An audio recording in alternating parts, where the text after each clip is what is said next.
Everyone welcome to my channel Madhu's Moments. మేము ఈరోజు అయితే వరలక్ష్మి వ్రతం చేసుకున్నాము. ఈ సంవత్సరము ప్రతి సంవత్సరం చేసుకుంటాము. కాకపోతే అమ్మవారిని ఇట్లా చీర కట్టి అలంకరించకుండా మామూలుగా పటం అది పెట్టుకుని చేసుకుంటాం అన్నమాట. ఈ సంవత్సరం అయితే ఇలా అమ్మవారిని అలంకరించి చీర అది కట్టి చేసుకోవాలి అని అనుకున్నట్టే స్టాండ్ అది తీసుకొచ్చి బాగా శారీ అది ముందు రోజు సాయంత్రమే కట్టి రెడీ చేసుకుని పెట్టుకున్నాను. తెల్లారి ఉదయం పూట అంటే అందరికీ కుదరదు కదండి, ప్రసాదాలు చేసుకోవాలి, పూజకు అన్నీ రెడీ చేసుకోవాలి, కుదరదు కాబట్టి ముందు రోజు ఈవినింగ్ రెడీ చేసి అమ్మవారిని సైడ్కి ఒక చున్నీ అలా కప్పేసి ఉంచాను. ఇప్పుడైతే అమ్మవారి ప్రతిమకి కొబ్బరి నీళ్ళతో అభిషేకము, పంచామృతాలు చేసుకోవచ్చు. నేను కొబ్బరి నీళ్ళతో చేస్తున్నాను అన్నమాట. ఇలా అదిగోండి లక్ష్మీదేవికి కొబ్బరి నీళ్ళతో అభిషేకం చేసి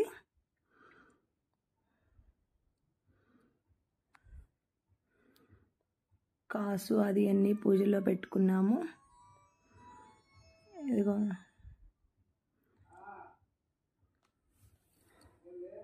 చేసుకున్నాము. అమ్మవారికి అభిషేకం చేసి మళ్ళీ శుభ్రంగా వాటర్లో అది క్లీన్ చేసి మళ్ళీ పెట్టేశాను అనమాట. దస్థానంలో పెట్టి వస్త్రం అవన్నీ వేసి పూజ చేశాను. ఇప్పుడు 108 అష్టోత్తర పుష్పాలతోని పూజ చేస్తున్నాము. అష్టోత్తర మంత్రాలు చదువుతున్నాం అనమాట. ఇలా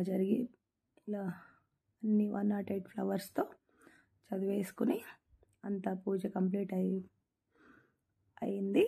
పూజ కంప్లీట్ అయిపోగానే లాస్ట్లో హారతి ఇచ్చి కాసు పూజలో పెట్టుకుంటాం కదా, ఆ కాసునైతే ఇలా మా వారితో ప్రతి సంవత్సరం పూజ అయిపోగానే కట్టించుకుంటానమాట.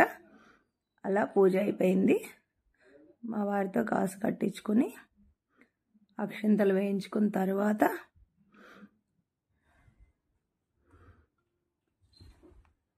కట్టేశారు. ఇలా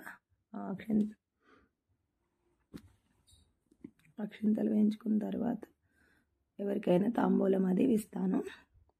ఇప్పుడు మా అమ్మ నాన్నగారి ఆశీర్వాదం కూడా తీసుకున్నాం. ఇలా అయిపోయింది. మా పాప నేను అందరం ఇలా ఫోటోలు అవి దిగేసి వచ్చిన మా ఫ్రెండ్స్కి అందరికీ తాంబూలాలు అవన్నీ ఇచ్చేసాను. మా ఇంట్లో ఈ సంవత్సరం అయితే వరలక్ష్మి వ్రతం ఇలా జరిగింది.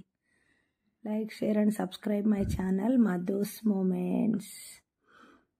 మీకు ఎటువంటి అయినా కొత్త రకం వంటలు ఏమన్నా కావాలి అంటే నాకు ఒకసారి వాట్సాప్ మెసేజ్ చేయండి. Thank you.